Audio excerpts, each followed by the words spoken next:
Une expédition pour rendre hommage à 260 hommes partis de Séville le 10 août 1519 à bord de 5 bateaux pour prouver que la Terre était ronde.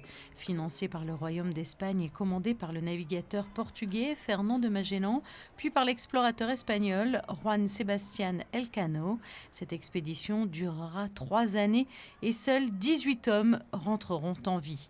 Elle est l'une des plus importantes expéditions entreprises par l'humanité et c'est pourquoi l'aristocrate et aventurier espagnol Alvaro de Marichalar a souhaité la faire revivre, mais à sa manière. Moi, avec ma petite navire Numancia, moi je vais faire un peu la même chose. Je suis parti le 10 août de Séville. Je me suis arrêté 40 jours, comme ils sont faits, à Sanlúcar de Barrameda. Et le 20 septembre, je suis parti. Et au lieu d'aller à l'Amérique, je suis venu ici, à Monaco, pour honorer ces petits pays, petits en taille, mais grands en tout ce qui veut dire la protection de la mer, la connaissance de la mer, le respect de la mer.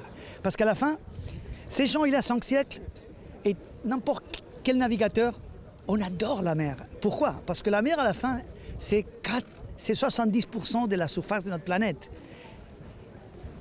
On doit la connaître, on doit la respecter, on doit l'aimer. Et c'est un acte d'amour, tous les exploits, tous les navigateurs qu'on fait dans la mer, dans notre planète, avec l'œil de Dieu, et honorer les gens qui sont risqués beaucoup pour promouvoir la connaissance géographique et aussi pour promouvoir notre civilisation chrétienne, notre civilisation occidentale par tout le monde. Le 7 novembre dernier, sur son embarcation, Alvaro de Marichalar a quitté la Principauté, direction Marseille, puis Barcelone, Valence, Malaga, Gibraltar, les îles Canaries, les Caraïbes, le Brésil, l'Argentine, l'Alaska et enfin la Russie.